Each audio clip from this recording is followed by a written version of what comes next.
Va ora in onda Zoom, il drive time in mezzo ai fatti, con Antonino Danna.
Buonasera Antonino, a te la linea.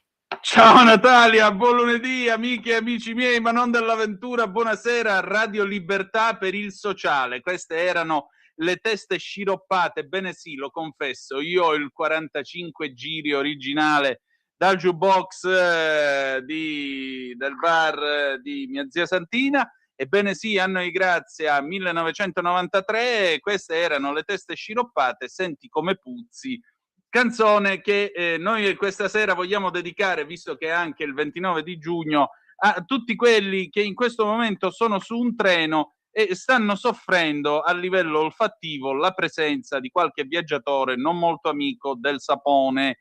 Quindi, visto anche il caldo porco che sta facendo in questo momento nel nostro paese, vista la cappa di caldo, visto che non abbiamo la possibilità di andare a lavorare con l'elicottero e un gruppo di odalische con i flabelli che agitano il vento intorno a noi, nemmeno fossimo dei pascià, ebbene, allora, per favore, lavatevi, consumate dell'acqua e del sapone che vi fa bene alla salute, non abbiate paura del sapone, come dice Mr. Wolf in Pulp Fiction, e in ogni caso meglio a voi che a me, signori. Vabbè, amiche e amici miei, ma non dell'avventura, buonasera, siete sulle magiche e sudate onde di Radio Libertà. Questo è Zoom, il drive time in mezzo ai fatti. Io sono Antonino Danna e questa è la puntata numero 1223 di oggi, lunedì 29 di giugno dell'anno del Signore 2026. Cominciamo la nostra trasmissione, vi ricordo, date il sangue, in ospedale serve sempre, salverete vite umane, chi salva una vita umana salva il mondo intero, secondo appello radiolibertà.net. Fesso, chi non lo legge, perché vi perdete un bellissimo giornale online dove ci sono i Liberamente, il direttore responsabile Giovanni Sallusti, gli auto da fe di Giulio Cainarca, la rassegna stampa di Semivarin, videopillole e molto altro ancora. 340 670 9659 se avete voglia di dire la vostra attraverso la zappa o il WhatsApp che dir vogliasi, oppure 0292947222 quando ve lo dirò io, per intervenire attraverso il telefono. Allora, piccola nota a margine col disco start: sul lato A c'è Teste sciroppate, appunto, Senti come puzzi, del 1993. Ribadiamo l'appello per tutti voi che siete in questo momento in locali pubblici, treni, aerei e quant'altro, trovate qualcuno che abbia fatto pace col sapone. E lato B era, perché naturalmente o tempora o mores, era il 1993, Pino Campagna che cantava Di Pietro, Let's Go, canzone anch'essa leggendaria dedicata all'uomo di Montenero di Bisaccia, il quale: noi dell'Italia dei Valori abbiamo deciso che dobbiamo combattere la corruzione. No, quello è venuto dopo. Al tempo lui era quello che diceva a Cusani Camaleonde, Camaleonde, Camaleonde, 3 volte glielo disse, madonna, era diventata... Vedete, voi ora pensate, no, si parla di Carrasco a tutte le ore. Io mi ricordo nel 1992-93, tornavo a casa certi giorni di pomeriggio e trovavo mia madre che stirava davanti al televisore in bianco e nero della cucina, il televisore portatile Fonola, e che cosa guardava? Rai 3, le udienze del processo Cusani, Di Pietro coi dischetti. Adesso esaminiamo la portata numero 15. Lei, Cusani, questa mazzetta dove l'ha presa? Ce lo vuole dire, ce lo vuole dire. Quando c'era il tintinnio di manette che spinse il presidente Scalfaro a dire che lui non gradiva il tintinnio di manette. In ogni caso, a questo gioco al massacro io non ci sto. Quello era per un'altra cosa, in realtà il discorso era in un altro frangente, ma scusate, mi andava anche di ricordarvi che abbiamo avuto un vescovo che ha fatto il presidente della Repubblica in Italia, perché Scalfaro del vescovo aveva le movenze e alle volte anche i sermoni. Va bene, salutiamo anche la buonanima del presidente Scalfaro. Adesso però è giunto il momento dell'implacabile Pierluigi Magnaschi. Natale, a te buon lavoro, diritto e rovescio, vai pure.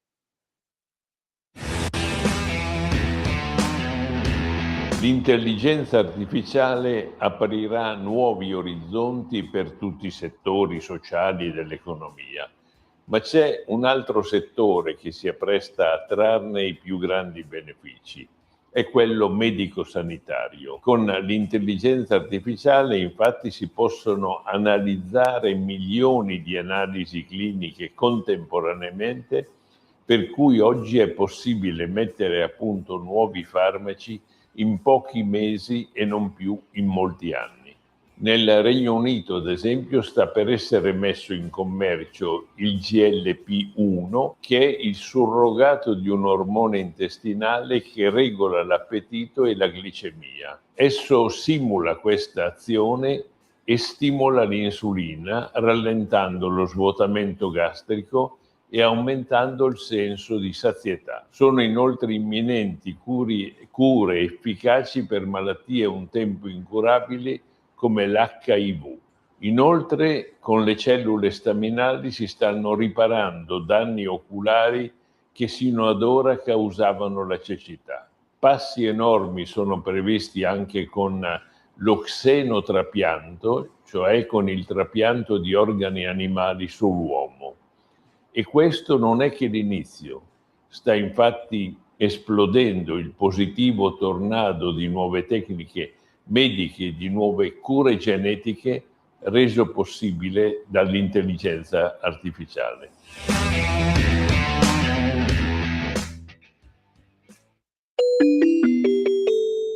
Qui Parlamento. Si è parlato, per chi è contro questa delega al governo sul nucleare, del referendum. Noi ci siamo posti in Commissione Attività Produttive proprio questo tema e proprio perché ce lo siamo posti con serietà abbiamo voluto affrontare il tema del nucleare con serietà. E quindi, prima ancora che il governo depositasse la delega sul nucleare sostenibile, abbiamo realizzato un'indagine conoscitiva sul nucleare. Abbiamo ascoltato oltre 70 tra associazioni, enti,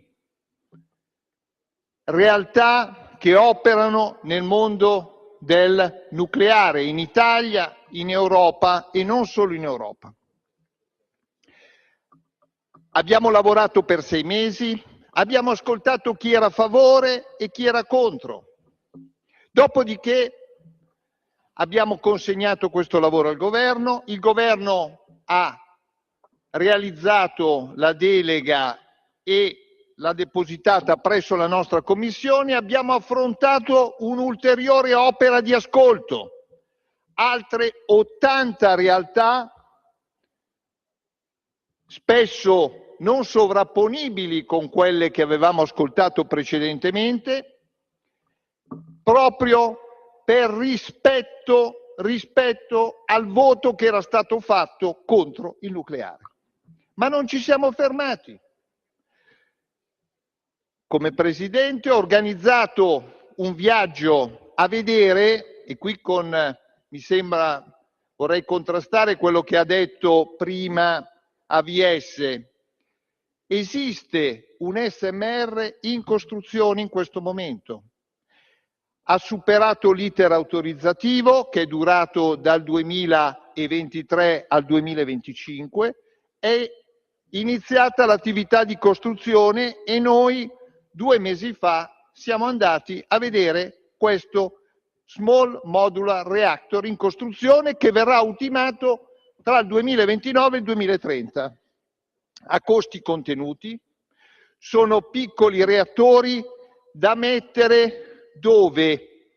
Nelle industrie, in siti che sono già urbanisticamente e proprio perché sono siti produttivi, sono già, diciamo, in qualche modo adatti a ricevere moduli di questo tipo. Ma perché? Perché sempre volevamo rispettare la volontà popolare e quindi abbiamo affrontato il tema del nucleare con serietà. Il governo ha approvato anche emendamenti della minoranza proprio per massima parte accogliere quelli che potevano essere gli spunti e alcuni emendamenti anche della maggioranza relativamente all'informazione che è giusto aumentarla perché la gente deve essere assolutamente informata su temi del genere.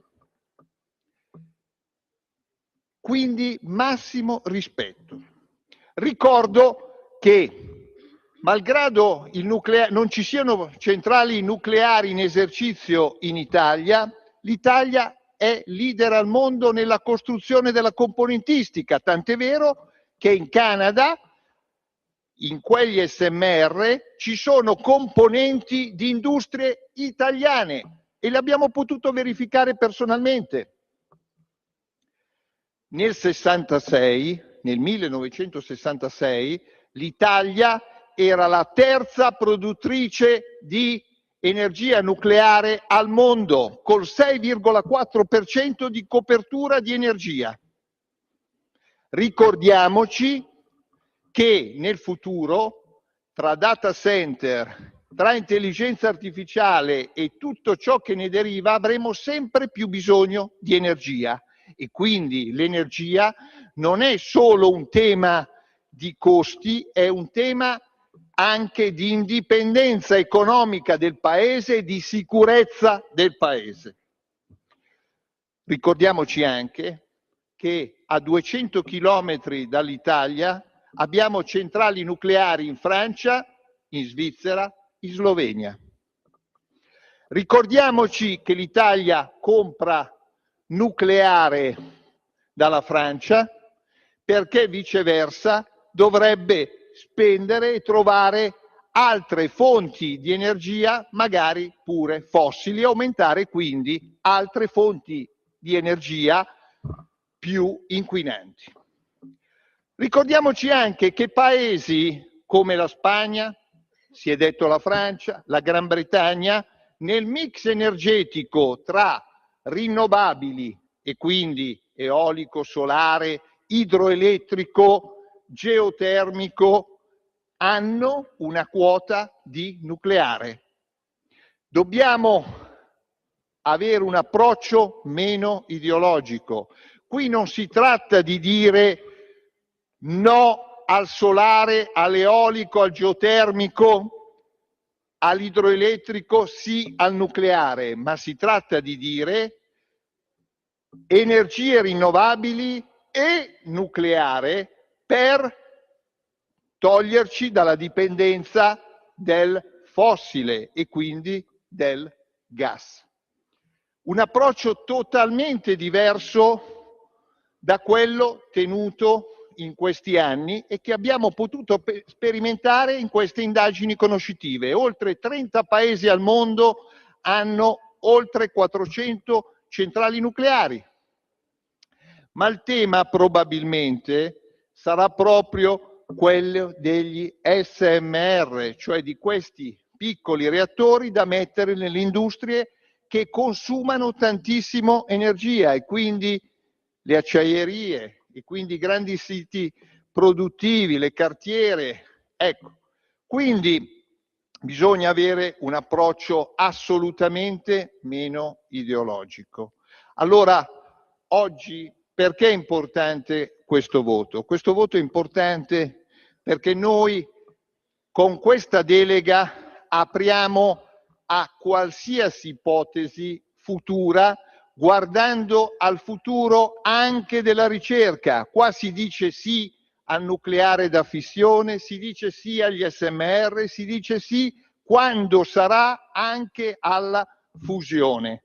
Cioè qui noi possiamo col nostro voto, e qui è un voto di coraggio, e quindi ci fa piacere che alcuni delle minoranze abbiano questo coraggio, un coraggio che dovrebbe avere anche il più grande partito della minoranza quando, diciamo, nel pourparlers fuori dai microfoni è a favore del nucleare, ma qua deve avere il coraggio di essere il politico non per le elezioni, ma lo statista che ragiona a favore delle future generazioni. Allora questo è il coraggio che dobbiamo metterci oggi. E non basta dire non sono d'accordo su questa delega perché c'è questa cosettina, quest'altra cosettina, come ho sentito, ma bisogna dare questa delega perché bisogna dire al Paese che ci vuole molto rinnovabile, ma ci vuole, se si vuole togliersi dalla dipendenza estera e da fonti fossili come il gas, ci vuole anche il nucleare. Oggi è il voto del coraggio che consegniamo non alle elezioni dell'anno prossimo, ma alle future generazioni, e i giovani, che spesso sono molto più avanti di noi, sono quelli a cui consegniamo questa delega. La Lega voterà, perché sono anni che è a favore del ritorno al nucleare, voterà coscientemente e convintamente a favore. Grazie Presidente. Grazie. Qui Parlamento. Per la tua pubblicità visita il sito radiolibertà.net. Lo amiamo perché ci offre sempre le cose più buone e naturali. Linea Alberto Acerbis. Problemi respiratori, tosse, raffreddore, tosse secca, tosse grassa. Abbiamo il prodotto che ti può aiutare. Bronco Free, la soluzione bevibile alla bava di lumaca, timo, verbena, altea, papavero e marrubio. Un insieme di erbe e di prodotti che aiutano a sciogliere il catarro e a favorirne l'espettorazione in maniera naturale. La tosse è un meccanismo espulsivo naturale che il nostro organismo mette in atto quando all'interno delle nostre vie respiratorie entrano virus, entrano batteri, entrano sostanze che il nostro organismo ritiene dannose. Come fare per calmare la tosse? Bisogna sciogliere il catarro e favorirne l'espettorazione attraverso un mucolitico naturale. La bava di lumaca, infatti, attraverso gli enzimi litici in essa contenuti, aiuta a sciogliere appunto il catarro e aiuta la sua espulsione. Abbiamo un'offerta straordinaria per voi stamattina. Se dite ascolto Radio Libertà e chiamate lo 030 68 40 408, 3 flaconi di Bronco Free a 59 euro, e se dite ascolto Radio Libertà voi non pagate le spese di trasporto e in più avete uno splendido omaggio. Chiamate adesso 030 68 40 408.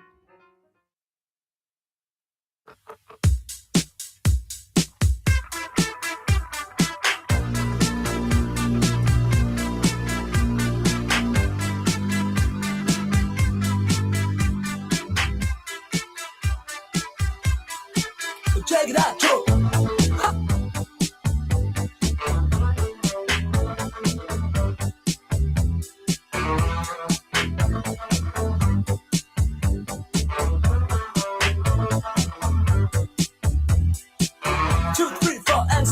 Es ist nichts dabei, nur wenn ich euch erzähl die Geschichte.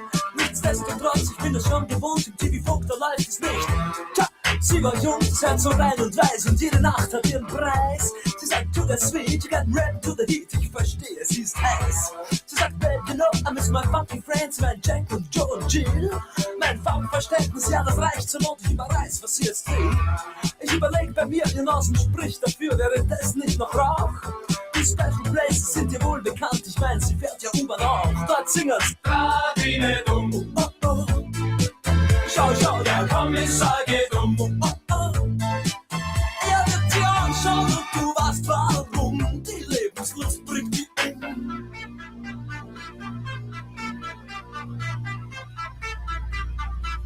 Alles klar, Herr Kommissar.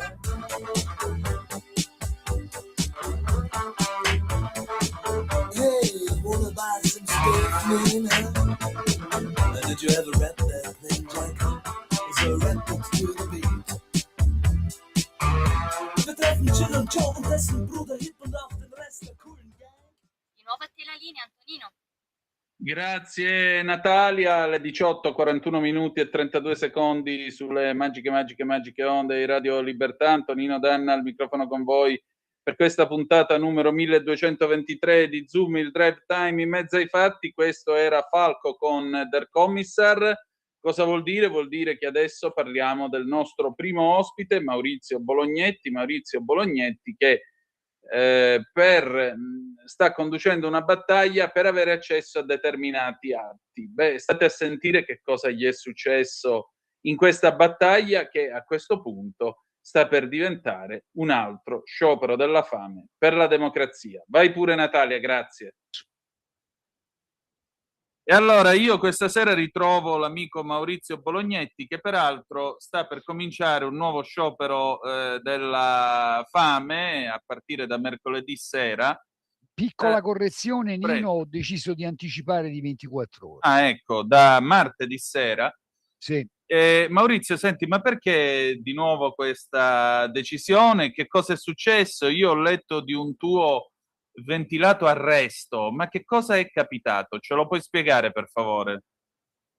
Se non fosse drammatica la situazione, saremmo nell'ambito del surreale, forse ci siamo per davvero. Succede che da oltre 2 mesi sto cercando di ottenere integralmente gli incartamenti dei progetti cantierizzati da parte del Comune di Latronico per ciò che concerne il Piano Nazionale di Ripresa e Resilienza, e speriamo che li spendano un po' in tutta Italia davvero bene questi soldi, perché è un treno che non passa più e ci saremmo indebitati inutilmente, ma insomma questa è altra questione, o forse è la stessa questione.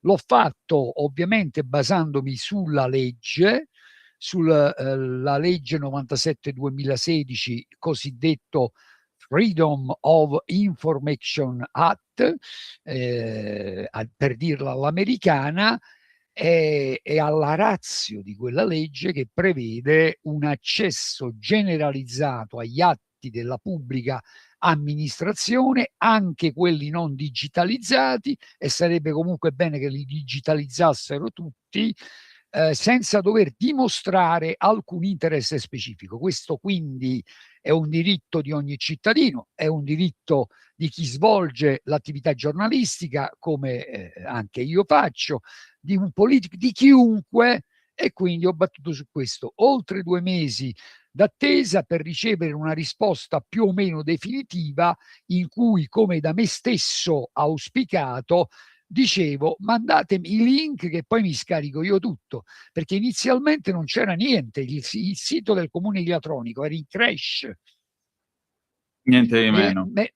Sì, per quanto riguarda il fronte PNRR non si trovava niente per giorni e giorni. Forse, chissà, è servito anche a questo il mio intervento. Se è così, ne sono felice. Però che cosa accade? Che in questa risposta da parte del sindaco, della segretaria comunale e del responsabile dell'ufficio tecnico di Latronico, l'architetto Alessio Gallo, si diceva: altra documentazione puoi richiederla recandoti presso gli uffici, sulla base del regolamento comunale e sulla base delle leggi della Repubblica, magari della Costituzione, chissà. Ecco, un primo errore, se me lo consenti, clamoroso. Un regolamento deve, per ciò che concerne il criterio della gerarchia, no? Delle fonti, insomma, voglio dire, le fonti giuridiche intendiamo, il regolamento non può andare in contrasto con la legge della Repubblica. Dico preventivamente: a domanda scritta mi rispondi per iscritto. Perché sto dicendo questo? Perché insomma nel corso della conversazione con l'architetto Gallo, che per 40 minuti circa non riesce a farmi venire, non mi fa venire al punto, non mi fa esprimere un concetto compiuto, arriva a dire a un certo punto: se vuoi, arriva a dire, mi devi dire quali sono i documenti che vuoi. Ma amici miei, amici si fa per dire, del comune, dell'amministrazione comunale di Latronico, io ve l'ho detto che cosa voglio. Voglio l'intero incartamento dei progetti cantierizzati, niente escluso. Se voi ritenete di dover escludere qualcosa, per esempio, come poi affermato anche davanti ai carabinieri, qualche documento, che so, tipo le gare d'appalto, poi se dovessi dirvelo, è proprio quello che mi interessa di più, e se no che controlliamo? Perché la ratio che ispira il FOIA è anche questa: il conoscere per deliberare, ma anche il controllo diffuso da parte dei cittadini dell'operato della pubblica amministrazione. E io direi è cosa buona e giusta e sacrosanta questa. E insomma questo signore arriva ad affermare: perché io questi mi devi dire quali sono, ma se sapessi nello specifico il protocollo eccetera, già te l'avrei chiesto, no? Ti ho fatto una richiesta abbastanza chiara. A un certo punto dice anche, ribadendo il concetto: e me li devi pagare. Ovviamente immagino, anzi certamente intendeva: tu devi pagare per estrarre copia. Ora, poi sarebbe interessante interrogarci sull'entità, ove mai dovessero decidere di darmi tutto di quel che vogliono. perché sennò sarebbe una negazione in fieri del freedom, eccetera, eccetera, dell'accesso generalizzato agli atti della pubblica amministrazione. Di questo credo possiamo convenirne tranquillamente. In tutto questo mi chiedo cosa faccia il prefetto, anzi ne approfitto di questa opportunità che mi dai per interrogare lo stesso prefetto Campanaro. Prefetto, guardi che non ci siamo proprio sull'interpretazione del FOIA, mi sembra piuttosto limitativa, mi sembra tesa a nascondere aspetti che sono di fondamentale importanza. Mi devi pagare. Vediamo, innanzitutto tu però, se ritieni che ci siano documenti che non puoi fornirmi, che non vuoi fornirmi, lo devi mettere per iscritto, perché a domanda scritta si risponde per iscritto e devi scrivere: noi non riteniamo di doverle dare questo, questo e questo. Ma la verità è che non vogliono fare nemmeno questo. Oltre a fare opera di ostruzionismo, di vessazione e tutto il resto, perché il vessato qui sono io, perché io quando faccio le cose ci metto mente, anima, corpo, quindi è tutto me stesso che si scarica nell'azione che compio, e quindi puoi immaginare, io da venerdì mattina mi sento come un protagonista del film di Leonardo Sciascia, Il giorno della civetta, poi fai tu quale, non credo il mafioso.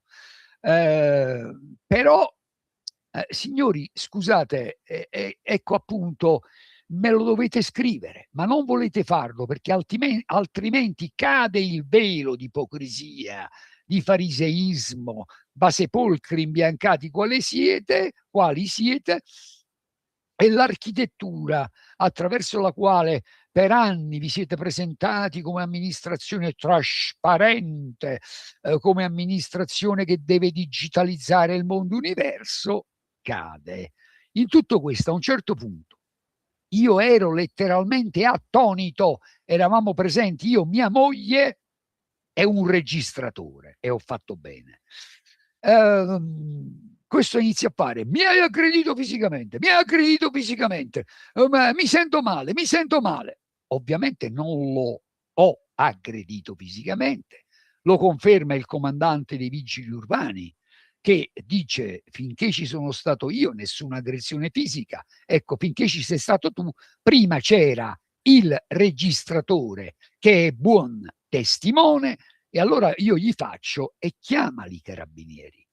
Chiamali, perché altrimenti i carabinieri li chiamo io. Vuoi il 118? Ecco, chiamatelo anche per me e vediamo di finirla con questa ignobile sceneggiata. Arrivano i carabinieri, ovviamente potrai immaginare a quel punto qual era il clima, iniziano in buona sostanza, se lo vogliamo chiamare interrogatorio, no, a prendere informazioni da me. Gli spiego secondo me quali sono i termini della questione, gli spiego l'accaduto, lo fa anche mia moglie, dopodiché mi invitano a uscire dalla stanza dove ero stato accusato, attenti, dal signor Gallo di essere entrato abusivamente. Non è vero, perché erano stati i suoi collaboratori ad invitarmi ad entrare nell'attesa che lui arrivasse. Vabbè, ma lasciamo stare anche questo, perché io non lo so davvero dove viviamo, perché magari questa è anche una vicenda paradigmatica, quello che ormai definirei il caso Latronico. I carabinieri poi mi invitano a uscire, sentono un po' tutti, anche io, a dire la verità, sento altri, in particolare la collaboratrice della segretaria comunale, invitandola caldamente a riferire una serie di cose, perché c'era stata precedentemente, tra l'altro, un'interpretazione da parte della segretaria comunale del punto 3 che non esattamente coincidente con l'interpretazione fornita da chi magari svolge anche il ruolo di RUP in più occasioni. Sappiamo che cos'è, no? Un ruolo, tra l'altro, di vigilanza, controllo su opere pubbliche. Ma poi arriva il carabiniere, devo dire, mi ha ispirato fiducia, un sottufficiale uscito dall'Annunziatella, 25enne, mi fa, signor Bolognetti, vediamo di giungere a un accordo tra gentiluomini. Si spera che ci siano i gentiluomini. E io a quel punto dico sì, sono nelle sue mani, sono disposto, anche un po' giocoforza, a concedere a questi signori altri 30 giorni per darmi una risposta esaustiva, qualunque essa sia, poi per argomentare, controargomentare e prendere le decisioni del caso. E allora io su tutto questo intanto ringrazio te e ringrazio Radio Libertà e ringrazio Giulio Cainarca, col quale saremo in collegamento domani dalle 10:30 alle 11 nell'ambito della sua rubrica Fai da te. Questa invece è la tua rubrica. Auto da fe, scusami, no, fai Auto da da te. no, Per carità, vabbè. i nostri programmi sono tutti fai da te, visto che siamo anche autori, figurati. però... No, sono auto da fe, rispettiamo quello che ha deciso il buon Giulio, e cioè di ispirarsi al grande Elias Canetti, così come bellissimo il titolo della tua trasmissione, correggimi se sbaglio mi corrigerete, Zoom, il Esatto. drive-in in mezzo... Il drive time, no il drive-in. Va bene, non ci siamo, il drive time in mezzo ai fatti, bellissimo, i fatti. Ecco Nino, questi sono i fatti, io mi sento in libertà provvisoria e vigilata, il che è francamente davvero surreale, e allora non violenza, purtroppo avevo detto no, non più, però qui di fronte a tutto questo cosa posso fare di altro se non imbracciare anche, virgolette, le armi della non violenza rispetto a quella che a me pare, quella sì, una violenza psicologica, vessazione, ostracismo inaccettabile e non esattamente in linea con il dettato della legge e della Costituzione. Ecco, e quindi a questo punto di nuovo lo sciopero. Ma dopo questi altri 30 giorni e lo sciopero, cosa pensi di fare? Penso di rivolgermi alla Procura della Repubblica, di rivolgermi ai Carabinieri, di rivolgermi con forza al prefetto. Non parlo dell'opposizione all'atronico per carità di patria, anzi sto usando una figura retorica, la preterizione. Dico di non volerne parlare, ma in realtà ne parlo e come. Pensa un po', intanto da sempre nei nostri paesi chi perde le elezioni sparisce. È accaduto anche questa volta.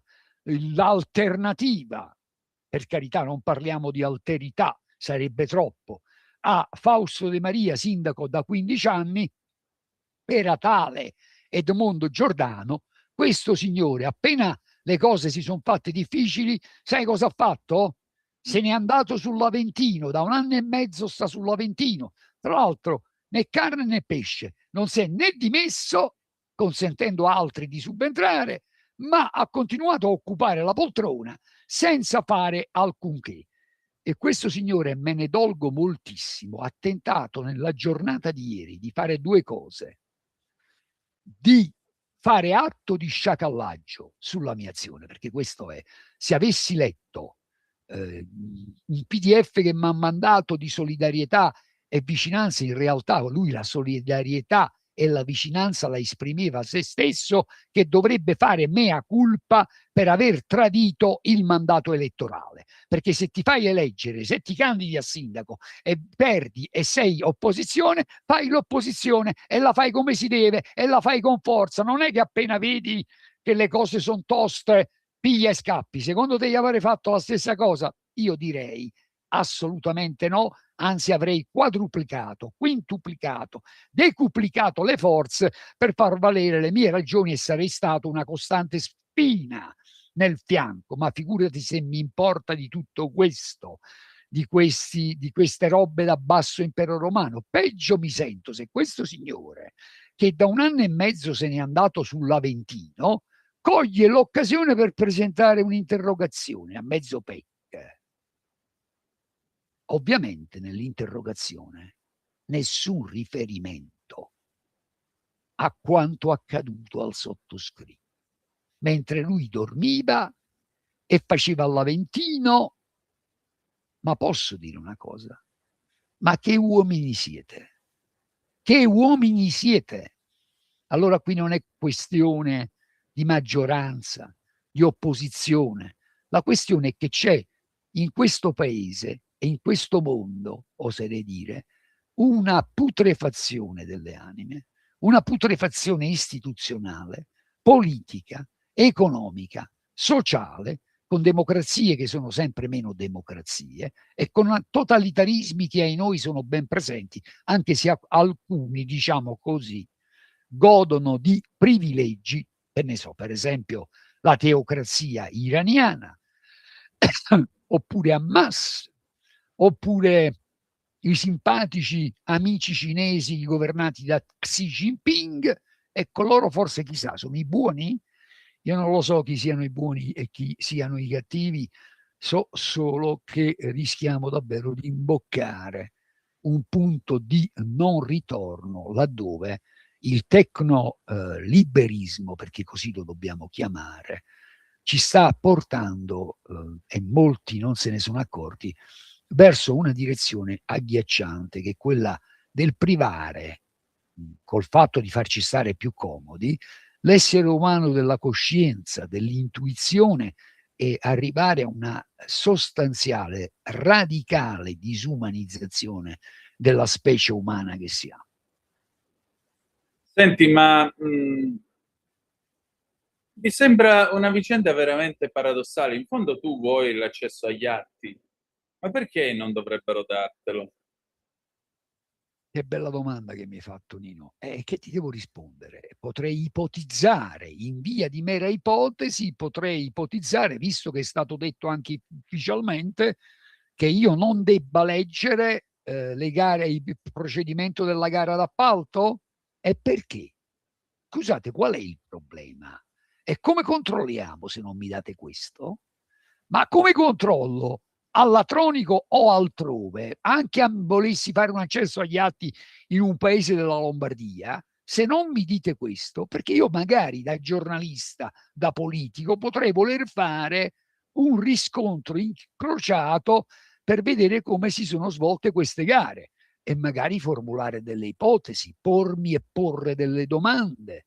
Questo oltre alla valutazione politica su come vengono spesi i denari del Piano Nazionale di Ripresa e Resilienza. E ripeto, mi auguro bene, perché altrimenti abbiamo perso un treno che non tornerà più e ci saremmo ulteriormente indebitati, e di altri debiti francamente non ne avevamo bisogno, soprattutto se ti indebiti.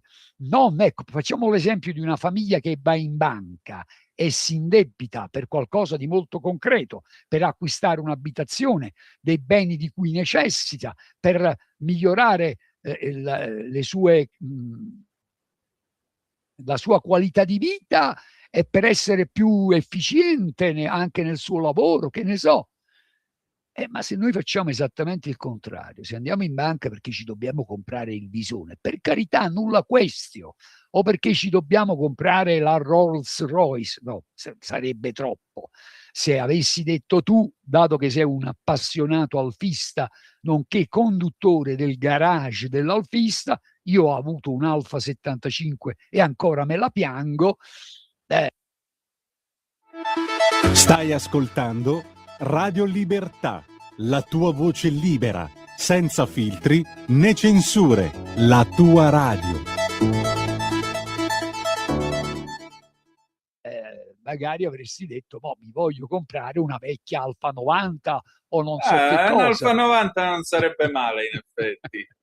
2000, sì, una 2000, bella 2000, va bene, sì. affare fatto. Se volete fare un regalo all'amico Nino Danna, sono aperte le sottoscrizioni. Lui ama le Alfa Romeo, in particolare, però, come avete sentito, adora, e in questo abbiamo una passione in comune certamente per le automobili in generale e anche per le Alfa Romeo, che ahimè verrebbe da dire, l'Alfa Romeo poi fu acquisita dalla Fiat. Io ho un po' un rimpianto su questo, sul fatto che la Fiat sia diventata monopolista, ma io direi anche che penso, Nino, non so come la pensi tu, che una delle più grandi sciocchezze che ha fatto l'Unione Europea è mettersi in competizione tirando fuori sta storia stupida dell'obbligo dell'auto elettrica, tra l'altro, che pone anche delle questioni di giustizia sociale.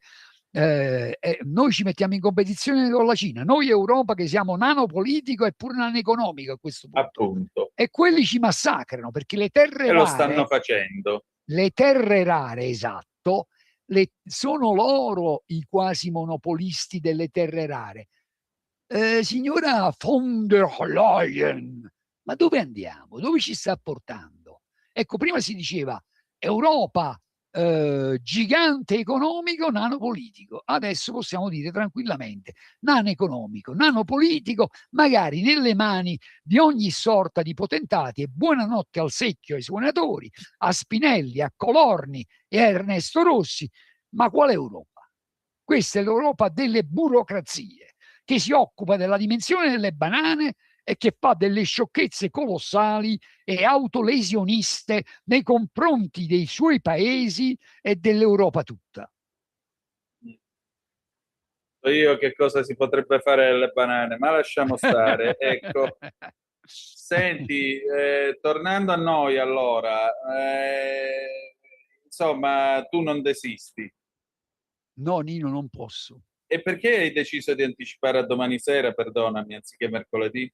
Allora, guarda, la non violenza è qualcosa che, per chi la coltiva, è qualcosa che paradossalmente, certo, poi alla lunga comporta anche dei danni fisici, e infatti Certo. sono stato vari mesi a tentare di recuperare, per esempio, la ferritina, perché si era praticamente azzerata, il ferro, altri problemi di natura fisica, perché poi è logorante, no? Soprattutto se hai degli interlocutori che praticamente sistematicamente non ascoltano. Quindi bisogna starci attenti, perché se l'interlocutore proprio non è in grado di ascoltare, non vuole ascoltare, tu stai parlando con dei sordi. Ma io a questo punto, lungi dal rivolgermi alle istituzioni, perché sono quelle che ti ho descritto, a questa politica di maggioranza e opposizione, io faccio fiducia ai cittadini e a chiunque io riesca a raggiungere, nella speranza che ci sia, non dico una rivolta, ma una presa di coscienza sulla direzione verso la quale stiamo viaggiando, anche analizzando questa vicenda paradigmatica di Latronico. Ecco, lo ritengo francamente necessario, ma lo ritengo necessario anche a me stesso, perché francamente ho bisogno, e qui sta il paradosso, di energia. E paradossalmente l'azione non violenta fa sì che tu riesca, se ci riesci, a canalizzare tutte le tue forze sull'obiettivo che stai perseguendo.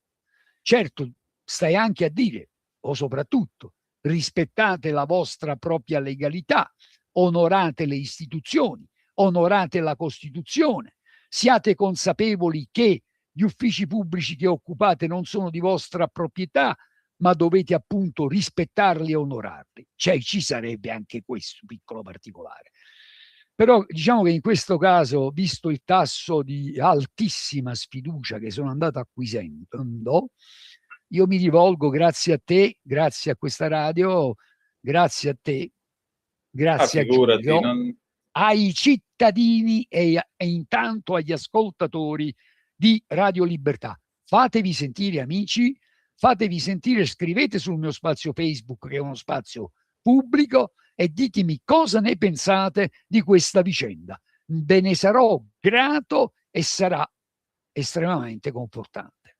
Sono i vostri diritti che stanno negando. Maurizio, senti, tu hai una lunga militanza radicale. Che in questi anni che, scusa? Radicale. Ah, quelli là che conoscere per deliberare, in una voce tutte le voci, dentro ma fuori dal palazzo, adesso invece si sono asserragliati nel palazzo e non vogliono più uscire, altro che in una voce tutta quelli là. Ah sì, come no, sì. No, io parlo di Pannella, che era amico tuo. Pannella è un'altra storia, perché Pannella, da quando è morto Pannella nel 2016, infatti è assolutamente cambiata la musica, siamo diventati non parte di quel regime che in Italia assume per ovvie ragioni un significato negativo che di per sé non ha, regime democratico, regime antitotalitario, no? Ma in Italia no. Da che dovevamo essere, diciamo, avevamo l'ambizione di essere la soluzione al problema anche attraverso il dialogo, in un paese in cui ci sono stati almeno 2 striscianti colpi di Stato, uno nel 91-92, quando è stato fatto fuori Bettino Craxi e il pentapartito, perché questo è. Io sono d'accordo con Craxi. E da potenze straniere e da potentati economici. Il secondo colpo di Stato c'è stato, che vi piaccia o meno, e al di là dell'opinione che avete del personaggio, quando Silvio Berlusconi nel 2011 è stato dimissionato per essere poi sostituito da Mario Monti, già collaboratore di Goldman Sachs. Guardate, ce le avete sotto gli occhi le cose. Lo so che non vi piace guardarle, lo so che nel 92 avevamo certa stampa impegnata a fare da supporter e a istigare il lancio di monetine, una delle pagine più nere, vergognose della storia della Repubblica, soprattutto considerando chi erano quelli che istigavano al lancio delle monetine, quelli che si sono salvati da un'inchiesta. Io, attenzione, non sto dicendo che non c'era corruzione, sto dicendo altro. Magari c'era, però non è che puoi fare a catena. Adesso ci sono, qualcuno vorrebbe le interrogazioni, le registrazioni, gli ascolti a strascico, no? Non mi ricordo come si chiama, le intercettazioni. E lì facevano forse di peggio, perché arrivavi lì arrestato e ti dicevano: se parli esci. Poi magari, come nel caso di Cagliari, parlò ma non uscì, si è suicidato. Già.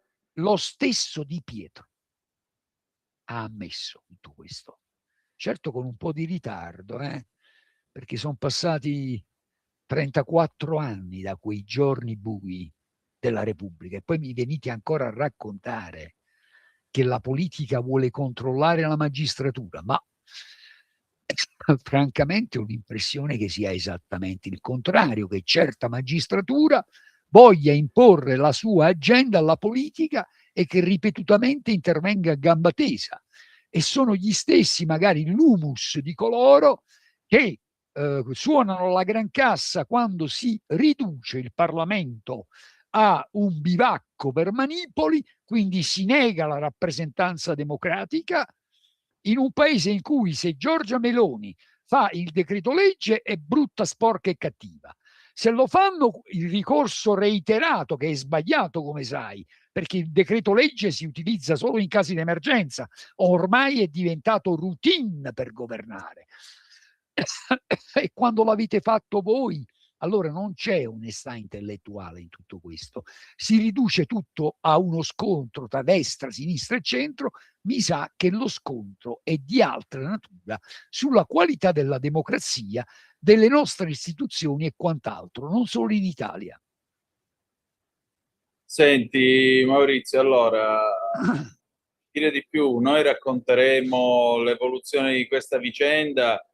Naturalmente io l'ultima cosa che resta da chiederti è questa: ma in un'Italia così chi te lo fa fare?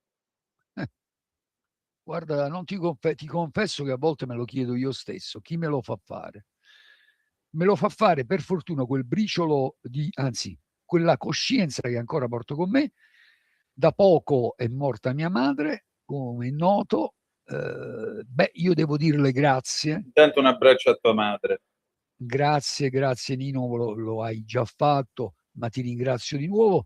Io dico che se oggi sono quel che sono, nel bene o nel male, ma io credo nel bene, soprattutto nel bene, devo dire grazie a mia madre, che mi ha instillato forse anche inconsapevolmente, non lo so, col suo agire, il senso del giusto e di cosa è giusto e di cosa è sbagliato. Lei, che è stata per una vita cristiana praticante, cattolica praticante, ecco, questo mi ha trasmesso. Io ho una coscienza, provo ancora ad esercitare quel che mi detta la mia coscienza, perché forse, chi lo sa, non saprei capace di vivere altrimenti e morirei il giorno dopo che decidessi di non fare questo. E allora, Maurizio, insomma, speriamo che sia un digiuno breve. Spero anch'io.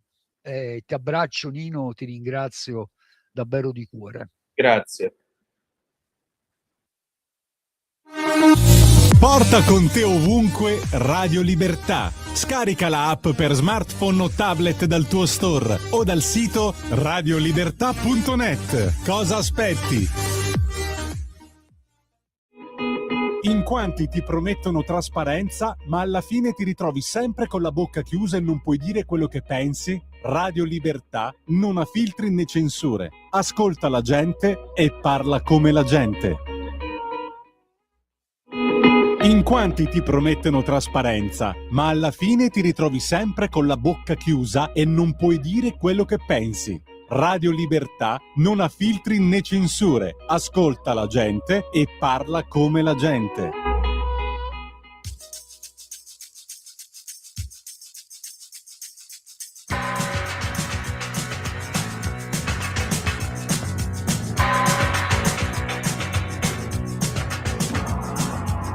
All the old paintings on the tomb, they do the stand dance, don't you know?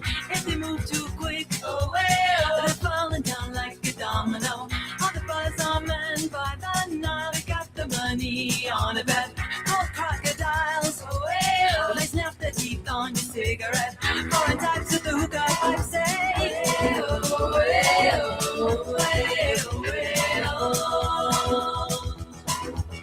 walk like an Egyptian.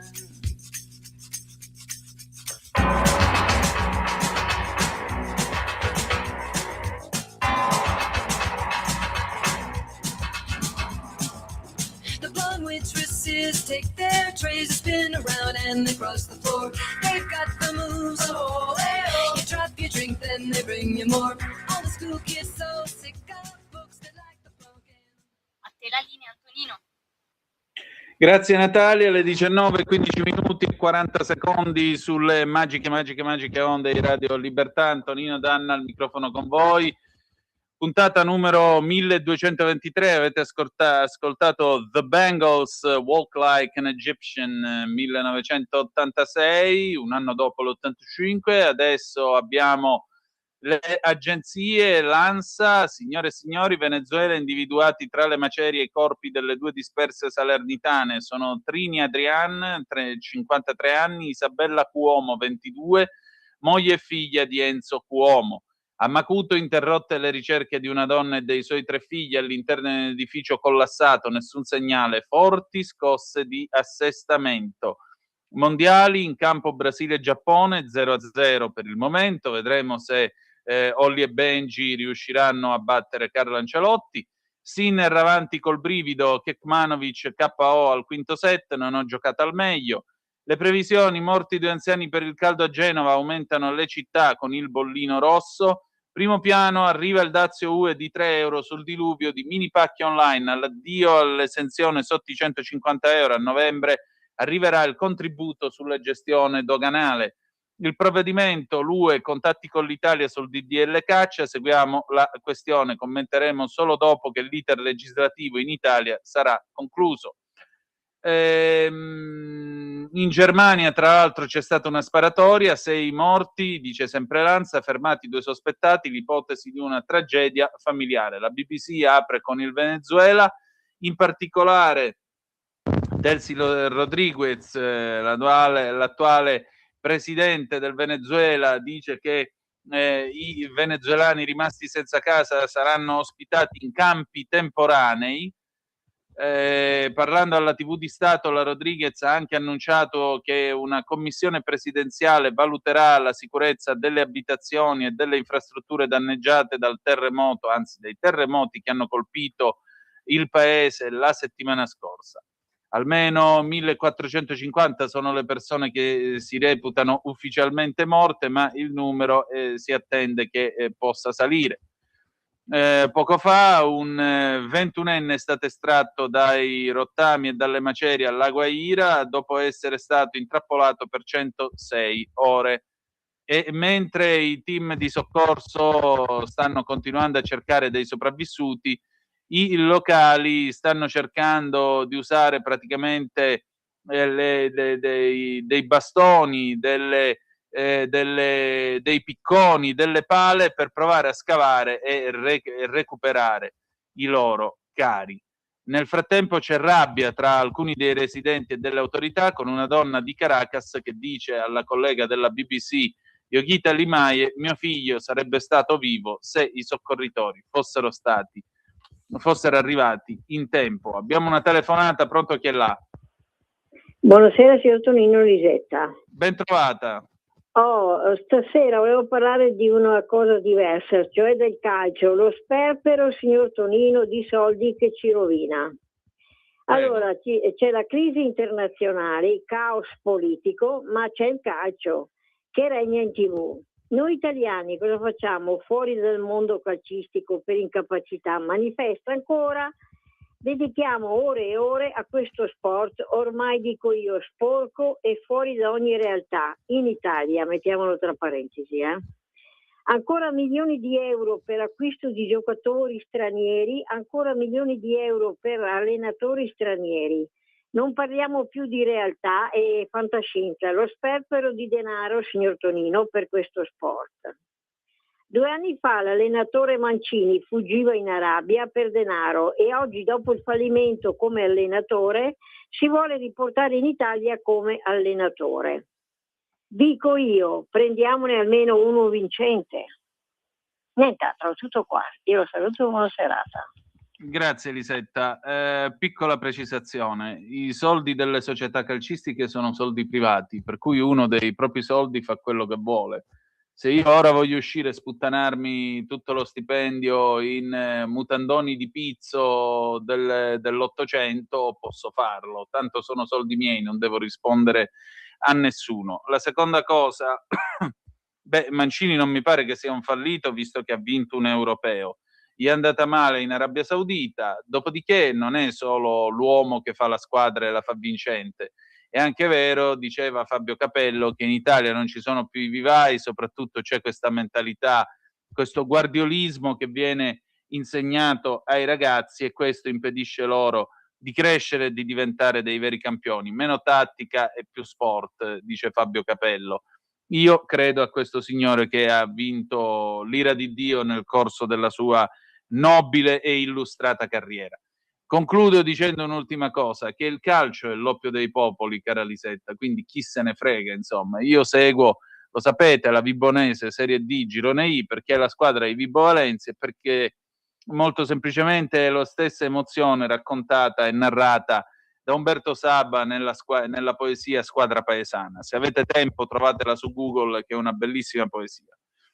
Allora, un'ultima cosa che vi voglio dire sul terremoto: appunto sono stati individuati, diceva l'ANSA, tra le macerie dell'edificio Petunia nel quartiere Los Palos Grandes di Caracas i corpi di Trini Adrian, 53 anni, e della figlia Isabella Cuomo, 22, moglie e figlia di Enzo Cuomo. L'uomo di 63 anni, originario di Laviano, provincia di Salerno, la cui salma è stata recuperata stamattina. Lo si apprende da fonti informate. Le 2 donne non sono state ancora recuperate, le operazioni proseguono, si procederà successivamente al recupero e riconoscimento ufficiale da parte delle autorità e dei familiari. I vigili del fuoco italiani, impegnati da quasi 20 ore a Macuto, hanno deciso di rinunciare al soccorso nel condominio dove era stata segnalata la presenza di una donna ancora in vita con 2 dei suoi 3 bambini.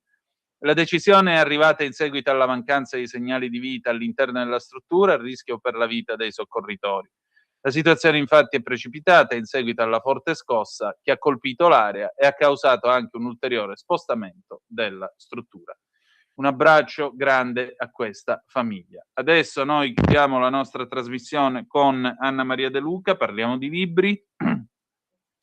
Dai proverbi sul tempo alla risoluzione dei conflitti tra le persone, passando per Senso di Camillo Boito, insomma c'è molto su cui riflettere questa sera.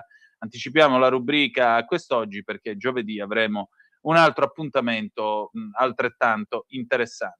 E poi ci saluteremo con Mario Castelnuovo, Sette fili di canapa del 1982. Grazie per essere stati con noi e ricordate che the best is yet to come, il meglio deve ancora venire. Vi ha parlato Antonino Danna, buonasera.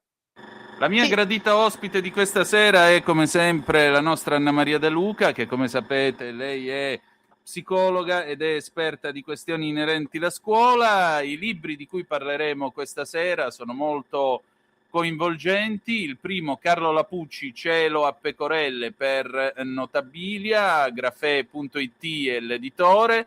Poi ancora abbiamo Senso di, correggimi se sbaglio, Arrigo Boito, dovrebbe essere, se la memoria non mi inganna.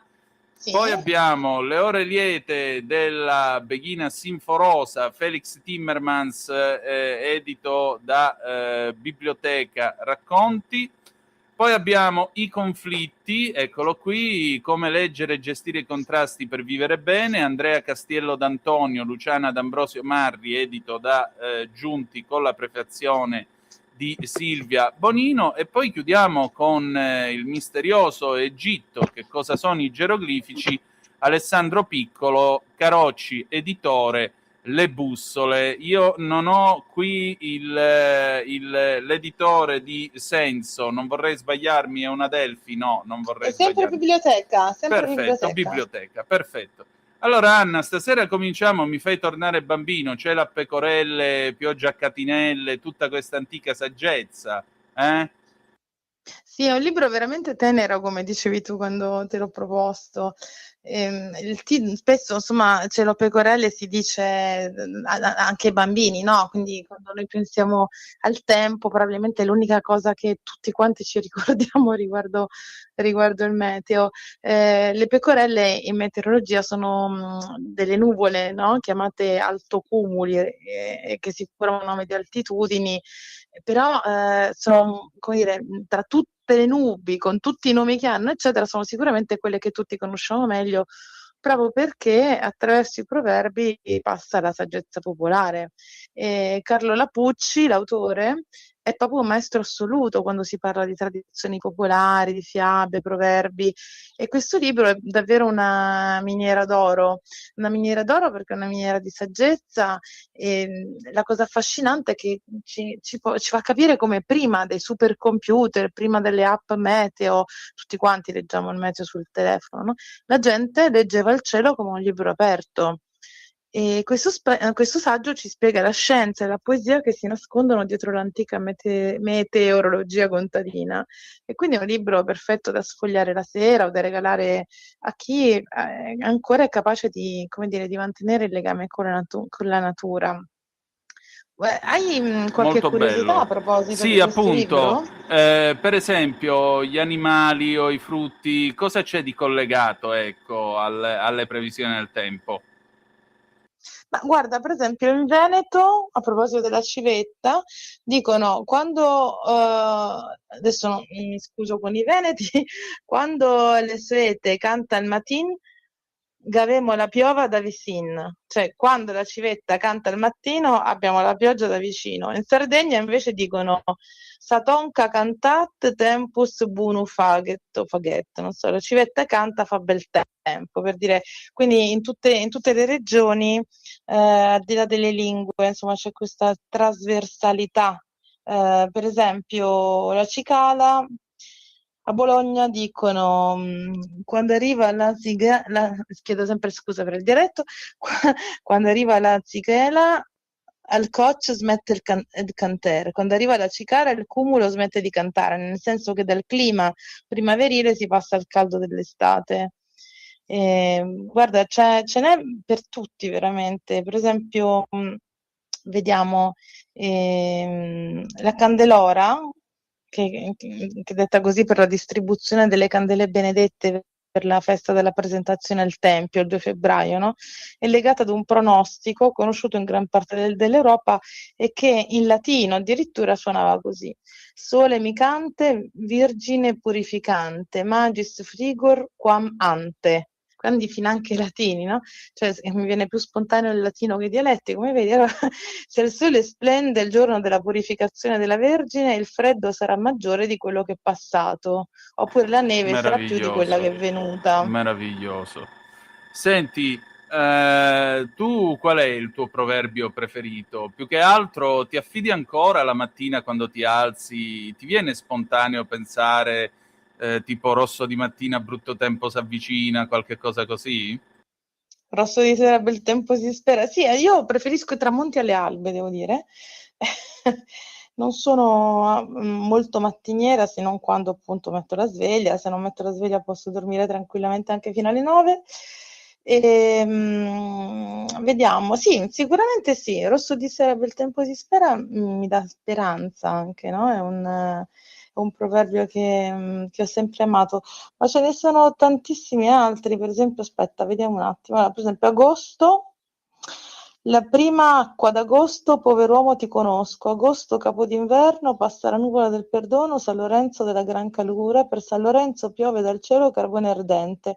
Cioè allude a diverse cose, cioè al grande caldo che farebbe in questo giorno, per cui il sole pare di fuoco, il fatto che San Lorenzo fu bruciato sopra una graticola su tizzoni infuocati che ricordano in qualche modo il caldo della giornata della sua festa, e anche il fenomeno delle stelle cadenti che si osserva nelle notti intorno al 10 agosto. Quindi c'è un intreccio tra il meteo, le feste religiose e appunto le stelle, no? Quindi, oppure vediamo, aprile freddo gentile, aprile non t'alleggerire, d'aprile esce la vecchia dal covile, aprile una goccia a un fontanile, arvi, a Genova dicono arvi ciui ciui, aprile pioggia fine. Bellissimo. Senti, e per luglio invece cosa abbiamo?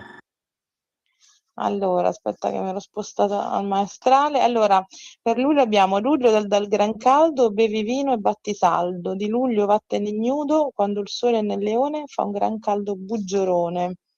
Se uno trema col solleone, campa poco, è un gran minchione. Scusate, ma è il proverbio. C'è chiove la di Sandanne, in Puglia dicono c'è chiove la di de Sandanne, ava chiove un mese de one, cioè se piove il giorno di Sant'Anna pioverà per un anno, 26 luglio, Sant'Anna. Bellissimo, è proprio quell'Italia che molto spesso si trova nei proverbi del frate indovino, di questi calendari con la saggezza popolare, saggezza che è stata vergognosamente dimenticata, diciamolo pure. Senti, ma questi proverbi ce l'hanno un risvolto psicologico per certi versi? Cioè aiutano a identificarsi, ad avere una sorta di certezza nella vita o no? Ma diciamo che è sono un po' espressione della psicologia collettiva, cioè delle credenze di fondo che hanno animato sempre i popoli, no? Tu pensa per esempio nelle Marche, il mare, dice mare riluce né conduce, cioè tra novembre e febbraio se il mare presenta un'insolita lucentezza chiama la neve. A Fermo dicono acqua fa luce, acqua conduce, cioè mare rilucente significa che sta per piovere. E anche Plinio diceva la stessa cosa. Plinio scrive: anche le acque forniscono dei segni, se il mare calmo si agiterà nel porto, comincerà a borbottare, si prevede vento, e se inverno anche pioggia. Se le spiagge e le rive risuoneranno con il mare tranquillo, si prevede una terribile tempesta. E così pure se mentre il mare stesso è tranquillo provengono da esso dei suoni e cosparso di schiume o l'acqua ribolle. E quindi guarda, la bellezza di questo libro, che a parte appunto i proverbi popolari eccetera, ci collega anche nella storia all'antichità, e quindi ci racconta come leggevano il meteo, come leggevano le stelle attraverso tutti i secoli. Quindi è un libro che io assolutamente consiglio di regalare a chi ha la sensibilità di, come dire, di essere vicino alla natura.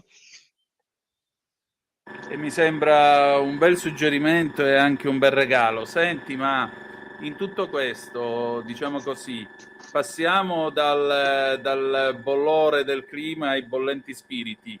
E Senso perché? Senso che è stato oggetto di un bellissimo film di Luchino Visconti, di un film un po' meno bello di Tinto Brass, Senso 45, e poi Sì. invece il capolavoro letterario di Boito.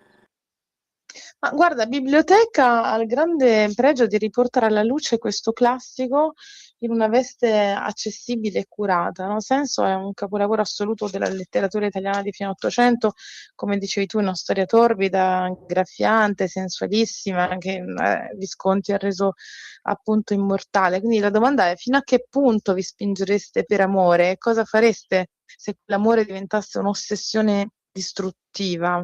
Quindi è un traffico, è un classico intramontabile. Siamo a Venezia, in pieno Risorgimento. La contessa Livia Serpieri si innamora perdutamente di un giovane austriaco, di un ufficiale, Remigio Rus, ma attenzione, perché non è una favola romantica, questa è una storia di passione cieca, di tradimento della patria, di viltà, di vendetta spietata. Cioè Boito scrive un diario intimo che scava nei segreti più oscuri dell'animo umano, quindi questo va benissimo perché ama le storie intense, le storie drammatiche e scritte divinamente. C'è proprio un gioiello recuperato da edizioni Biblioteca. Io apprezzo moltissimo le case editrici quando invece di pubblicare, a volte vengono pubblicate anche cose che si potrebbe fare benissimo a meno di pubblicare, no? Perché adesso c'è più gente che scrive rispetto alla gente che legge, e quindi quando una casa editrice decide di tirare fuori un classico che abbiamo dimenticato e di riproporlo al pubblico di oggi, per me è veramente una grande operazione culturale ed eroica. Quindi che abbiate amato o meno il film di Visconti, questo libro è sicuramente un'esperienza da vivere, proprio, diciamo, un brivido psicologico di poche pagine, tra l'altro perché è piccolino, ma assolutamente indimenticabile. Ma l'attrazione tra i due da cosa nasce? Ecco, questo legame da cosa nasce? Questo non te lo voglio dire perché non voglio come dire, spoilerare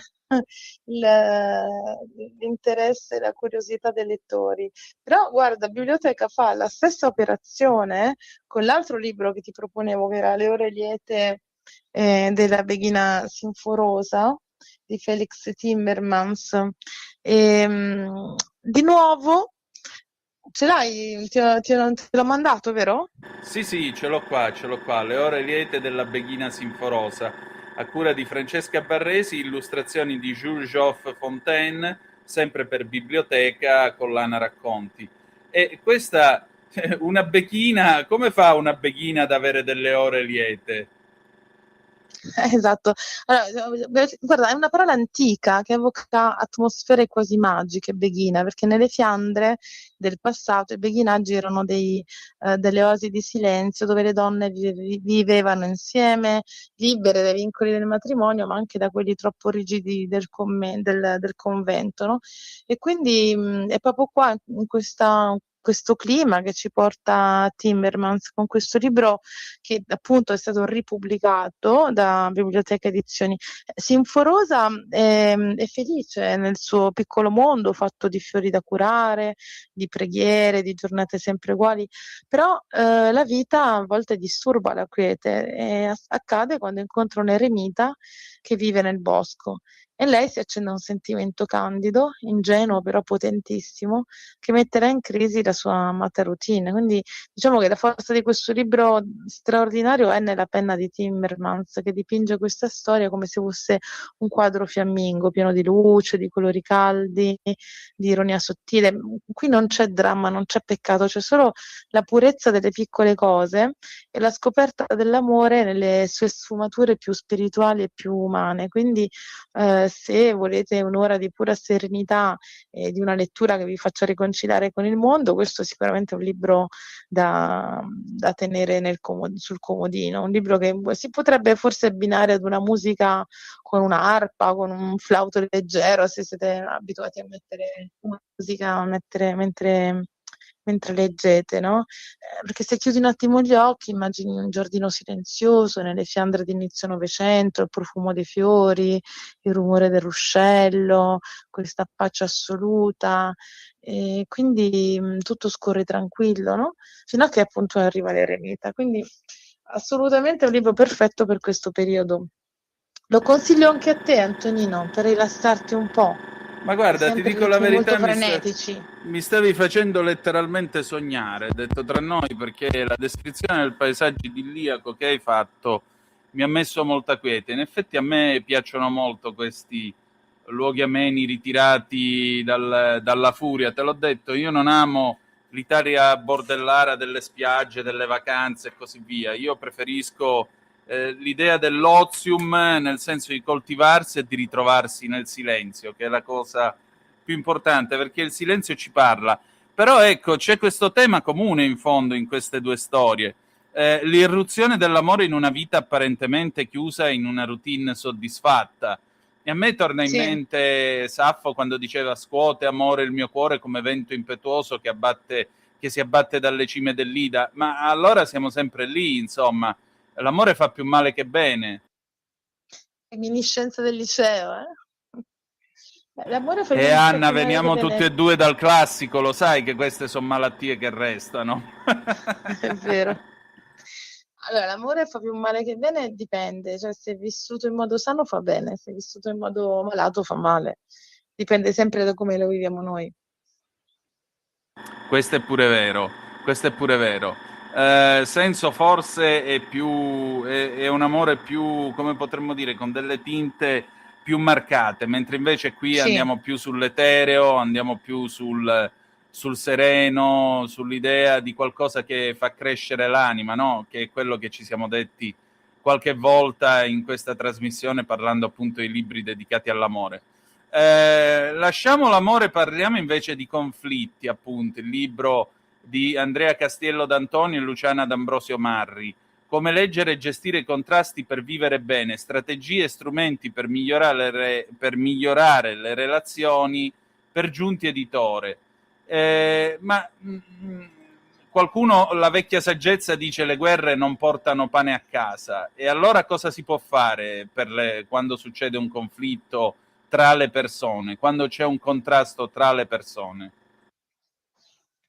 Sì, ho perso un attimo con l'audio. Allora, Andrea Castelli d'Antonio e Luciana D'Ambrosio Marri sono, diciamo, due mostri sacri della psicologia del lavoro e delle risorse umane, e questo è un saggio strategico, utilissimo, perché il conflitto riguarda tutti noi, anche tutte le persone che ci stanno ascoltando. Tutti litighiamo a casa, in ufficio, con i colleghi, in chat, anche in coda al supermercato.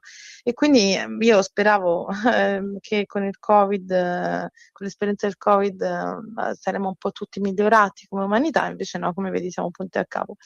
Quindi gli autori ci spiegano che il conflitto non va evitato o temuto, ma va gestito, perché può diventare anche una straordinaria opportunità di crescita. Adesso scommetto che anche oggi sarà capitato a chi ci ascolta di arrabbiarsi con qualcuno, no? Sarebbe interessante se qualcuno telefona a sapere con chi si sono arrabbiati e perché. Però di sicuro litigare è faticoso, però c'è un modo per trasformare, diciamo, queste seccature in una risorsa.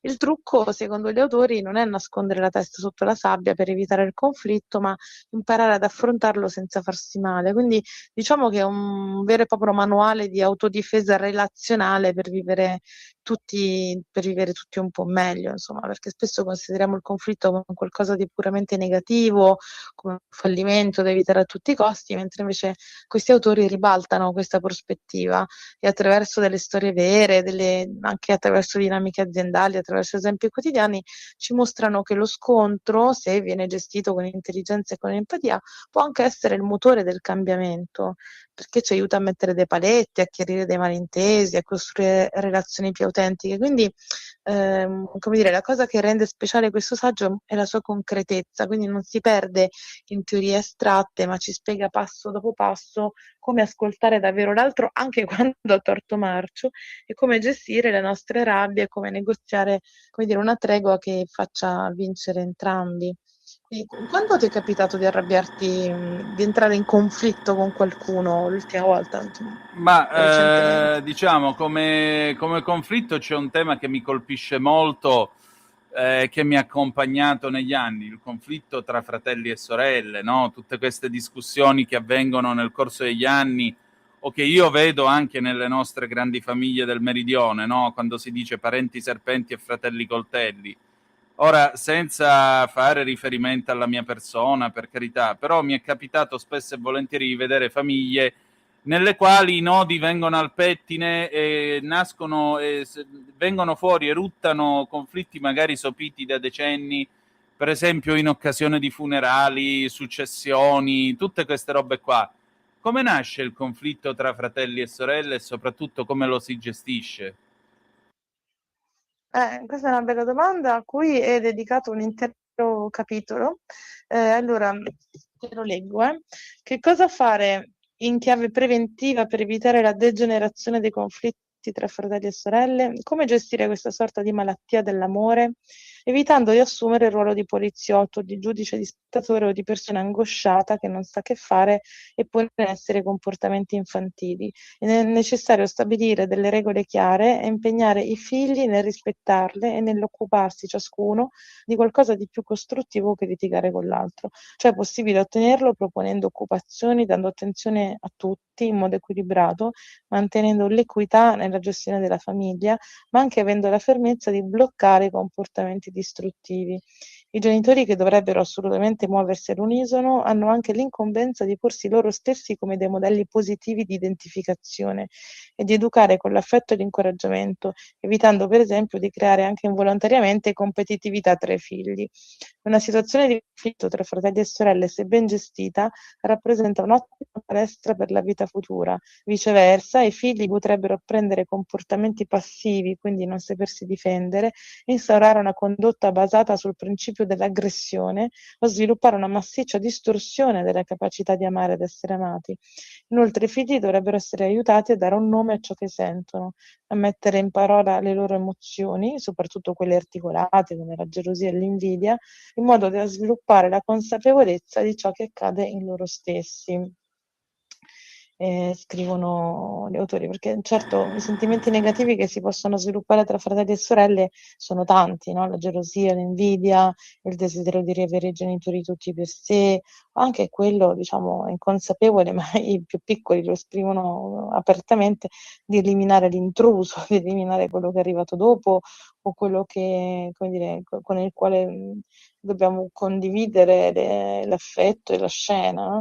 Quindi tali emozioni poi diventano aggressività, odio, attacchi di varia natura, dispetti, ostracismi, possono anche avere poi una deriva patologica.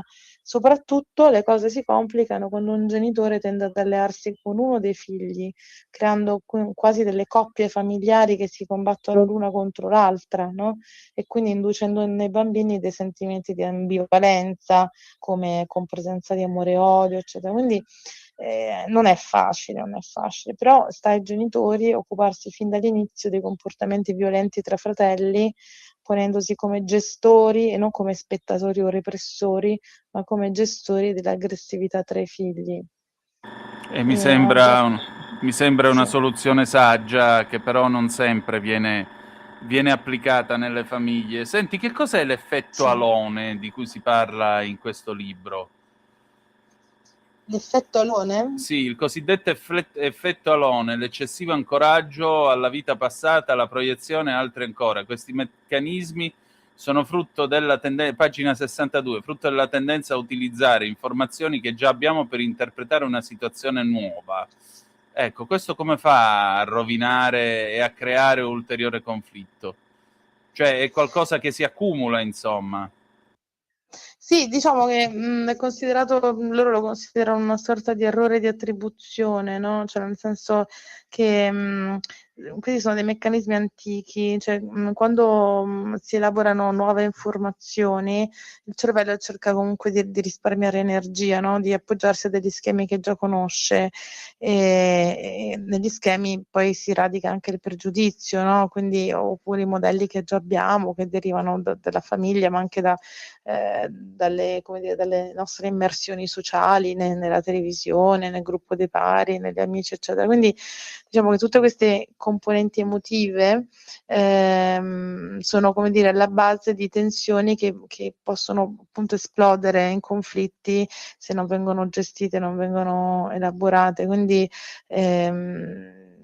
in sostanza si tende ad assegnare minor peso a come una situazione possa influenzare il comportamento umano. Questo si intende con effetto alone, quando ci si attacca più all'esperienza passata, no, che ci impedisce, come dire, di guardare con occhi liberi quello che sta succedendo adesso. Quindi io interpreto quello che sta succedendo oggi in base alla mia esperienza passata, e posso anche interpretarlo male, perché può essere un'esperienza nuova che non ha nessuna relazione o attinenza con quella passata, nonostante possano esserci degli elementi in comune, cioè nel senso, per dire, tu sei rimasto deluso da una storia d'amore, incontri un'altra donna, pensi che lei possa comportarsi come la donna precedente. È vero che la situazione è la stessa, perché è una storia, siete due persone, una donna, eccetera, però le dinamiche possono essere diverse. Quindi a fronte di una certa percezione del comportamento di una persona, l'essere umano, come dire, cerca di attribuire le cause, come dire, alla persona, senza rendersi conto che quella persona si è comportata in quel modo perché stava agendo in quel contesto, con quelle relazioni sociali, in quel momento, e che probabilmente in un altro contesto avrebbe agito diversamente. Senti, Sì. senti, ci avviamo alla chiusura con i geroglifici, però un'ultima domanda sul conflitto te la voglio fare. E il conflitto tra gli amici? Ah, ti è capitato di litigare tra amici? In quanti ti promettono trasparenza, ma alla fine ti ritrovi sempre con la bocca chiusa e non puoi dire quello che pensi. Radio Libertà non ha filtri né censure, ascolta la gente e parla come la gente. Sì, come no, è successo e come. Per esempio? Ma per esempio è capitato di discutere di posizioni politiche che poi si sono rivelate inconciliabili, oppure valutazioni della vita, delle scelte personali su cui magari qualche parola di troppo c'è stata. Come no? Questo sì è successo. I conflitti nei rapporti amicali possono essere vissuti in modo davvero drammatico, no? Anche perché spesso, come dire, ci si aspetta il tradimento nella coppia, ma non dall'amico, no? Spesso in chi veramente crede nell'amicizia. Gli autori differenziano i conflitti indiretti e indiretti, cioè espliciti ed impliciti, no? E il momento del chiarimento, scrivono, è impostato sulla battaglia e sulla voglia di avere ragione tra due persone amiche, che può sfociare facilmente in uno scontro a tutto campo nel quale si rivangano questioni antiche e ci si polarizza su posizioni contrapposte. Cioè i conflitti tra amici coprono tutte le età, dall'infanzia all'età adulta, cioè anche a scuola si litiga tra amici, tra bambini, no? Ed è l'esperienza più Sì, frequente. ha voglia. Però anche da adulti poi questa cosa continua. Certamente, aspetta che ti leggo qua un punto importante, allora, certamente in tali frangenti l'emergente egocentrismo, il narcisismo diffuso ormai in tutta la società dei consumi, il voler immaturamente avere sempre ragione, il pretendere scuse formali e magari pubbliche per ogni piccola percepita mancanza, sono tutti fattori che acuiscono la possibilità di conflitto, ma soprattutto la mancanza, la scarsa disponibilità all'ascolto reciproco acuiscono lo scontro, cioè ognuno parte da posizioni, idee, visioni diverse, non riesce a cogliere la legittimità delle idee, delle emozioni dell'altro. Questo lo vediamo tantissimo oggi, no? A livello anche sociale, con tutte le contestazioni, cioè quando, soprattutto in politica, no? È difficile adesso parlare con una persona che si ritiene di un altro schieramento politico senza entrare in conflitto, cioè si è persa, come dire, la capacità di accogliere il punto di vista dell'altro, anche quando è diverso dal nostro, che poi è l'essenza della democrazia, no? Poi una cosa bella che scrivono è che i conflitti nelle relazioni di amicizia sono spesso di breve durata. Infatti il rapporto con l'amico è basato sulla libertà di scelta e non prevede vincoli di sorta, cioè non si condividono spazi, impegni, relazioni costanti. Si tratta cioè di un rapporto che può essere facilmente troncato, però una causa sempre più diffusa di conflitto tra amici è rappresentato da un nuovo fenomeno che alcuni trattano come una vera e propria patologia sociale, caratterizzato dalla scomparsa pressoché improvvisa e del tutto immotivata della persona con cui si riteneva di aver costruito una solida e duratura amicizia, con la quale si erano condivise esperienze e fasi della vita, verso la quale si nutriva un sentimento di affetto e di sicura affidabilità. Questa è un'esperienza che anche io ho vissuto spesso, cioè di persone, di amiche, amici per me importanti, a un certo punto spariscono, ma senza una ragione, no? Sì, è vero, il Allora, ghosting degli amici e non solo quello dei fidanzati, innamorati o quello che vuoi. sì, allora, nelle prime fasi di tali situazioni si cerca spesso di rintracciare la persona scomparsa attraverso telefonate, SMS, mail, social network e nello stesso tempo si cerca di capire tramite amicizia o conoscenze in comune che cosa possa essere accaduto. Ma, scrivono, sto leggendo, di fronte all'incomprensibilità del perdurare dell'assenza dell'amico, chiaramente voluta e decisa da quest'ultimo, si scatena un sentimento di aggressività verso un comportamento che è sentito tanto più lesivo della propria dignità personale e dei propri sentimenti, quanto più importante era stato il legame di amicizia. L'amico diviene pertanto un ex amico, verso il quale si nutrono sentimenti ostili e talvolta di vendetta. L'ex amico diviene oggetto di un comportamento speculare, cioè lo si dimentica o lo si cancella del tutto, oppure si continua a rincorrerlo in cerca di una spiegazione al fine di potersi sfogare e dirgli finalmente tutto ciò che si pensa. Queste situazioni conflittuali, che in larga parte non hanno un vero sbocco, rimanendo incastrate dentro la persona stesse, hanno alla base la situazione del cosiddetto compito interrotto, si chiama in psicologia sociale, cioè le sperimentazioni che sono state effettuate indicano che le situazioni non portate a termine permangono pervicacemente nella memoria. In sostanza si ricordano molto di più le attività che sono state interrotte da cause esterne rispetto a quelle terminate. Ciò costituisce un ulteriore fattore di astio, odio o di altri sentimenti negativi verso l'ex amico, a quel punto percepito come causa di una situazione dolorosa che non ha avuto la possibilità di una risoluzione e chiarimento. Quindi nell'epoca dei social network l'amicizia assume un connotato qualificante il successo sociale e la visibilità, cioè molte persone misurano gli altri in base a quanti like vengono cliccati o in base al numero dei gruppi sociali di cui si fa parte su WhatsApp, e quando per la rottura del legame di amicizia si viene esclusi dal contatto, a catena si viene estromessi anche dal gruppo. Ecco che la persona esclusa si trova fuori da tutti i contatti con i quali l'amicizia in variante social avrebbe potuto continuare. Il disagio per l'esclusione del gruppo amplifica la sofferenza emotiva per i contatti d'amicizia perduti, contatti da cui si è cancellati, usando il linguaggio dei social, e sentirsi cancellati rende ancora più pesante la percezione della fine di uno o più rapporti di amicizia o presunta tale, perché poi è anche questo, no? Presunta tale, cioè quante volte veramente abbiamo veri amici nella vita? Poche, molto poche, mia cara. Senti, e per concludere i geroglifici, chiudiamo con l'antico Egitto, una scrittura che è rimasta per secoli apparentemente muta e che invece oggi è anche un fenomeno di moda, se vogliamo. Sì, allora questo è un libro estremamente affascinante, perché, come dire, attualizza e semplifica, la comprensione dei geroglifici. Allora, hai presente le emoticons che usiamo tutti i giorni sullo smartphone? Tipo il pollice alzato. Ecco, 3000 anni fa, sulle rive del Nilo, gli antichi egizi facevano qualcosa di simile, no? Però con una complessità e con una poesia straordinaria. Cioè, in pratica, per tantissimi secoli, filosofi, artisti hanno guardato a questi simboli e geroglifici come un segreto magico e impenetrabile. Poi, si ricorderai, il liceo classico abbiamo studiato, è arrivata la famosa stelle di Rosetta, Sì, e abbiamo infatti. finalmente iniziato a leggerli, no?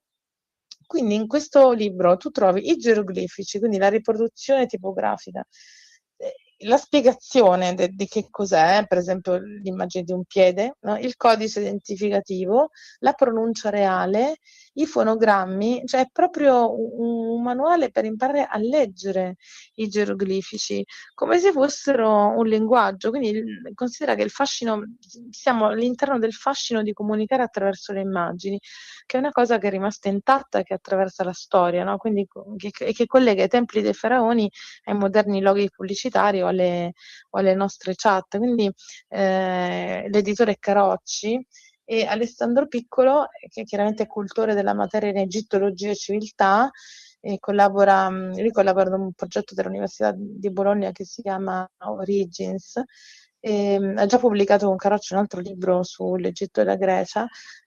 Lui in questo volume, che è piccolino, come dire, ci porta per mano, ci svela i segreti, anche per i non specialisti, no?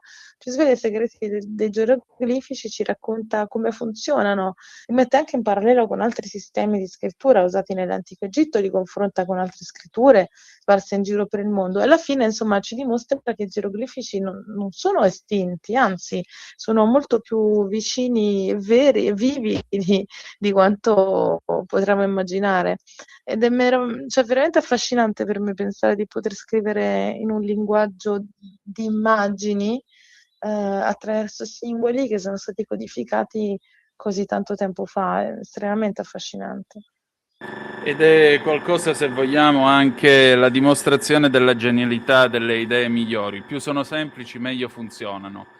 Allora, io voglio ricordare ai nostri ascoltatori i libri di stasera: Carlo Lapucci, Chi cela pecorelle, i segni del tempo nella meteorologia popolare, per grafè.it, collana Notabilia. Poi abbiamo Camillo Boito, non Arrigo, mi scuso, Camillo Boito, Senso, a cura di Enrico De Luca, per Biblioteca. Felix Timmermans, Le ore liete della Beghina Sinforosa, sempre per Biblioteca. Andrea Castiello d'Antonio e Luciana D'Ambrosio Marri, Conflitti, come leggere e gestire i contrasti per vivere bene, strategie e strumenti per migliorare le relazioni, per Giunti. E poi Che cosa sono i geroglifici, Alessandro Piccolo, di Carocci Editore. Anna, io non so come ringraziarti anche stavolta. Guarda, il tuo è stato un lapsus però interessante, perché Camillo era il fratello di Arrigo. Tu giustamente hai detto Arrigo Boito perché Arrigo è più famoso, no? Celebre musicista e letterato. Questo è Camillo, che era il suo fratello maggiore e che è stato un vero ponte tra il mondo dell'arte, l'architettura e della letteratura. Ed è per questo che Biblioteca ci restituisce Camillo e non Arrigo, perché Camillo è meno noto. Quindi è stato interessante anche questo. Resta tutto in famiglia, dai, che è la cosa più importante. Chissà se i due avessero dei conflitti, probabilmente sì. Allora, domanda. Grazie come sempre, al piacere di ritrovarci presto. Grazie a te, un abbraccio a tutti.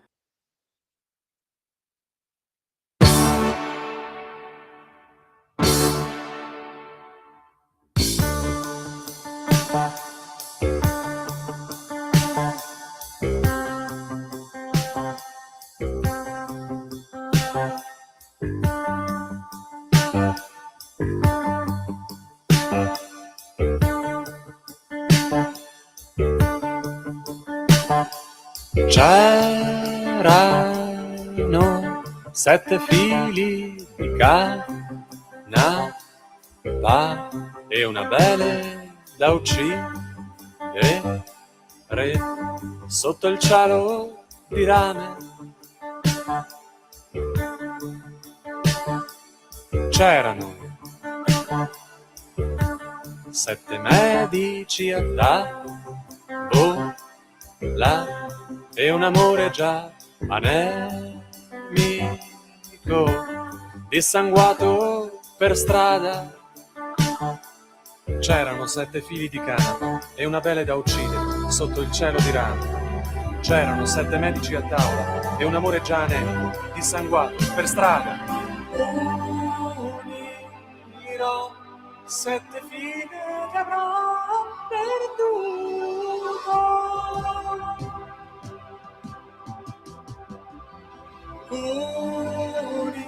Unirò 7 figlie e sarò perduto.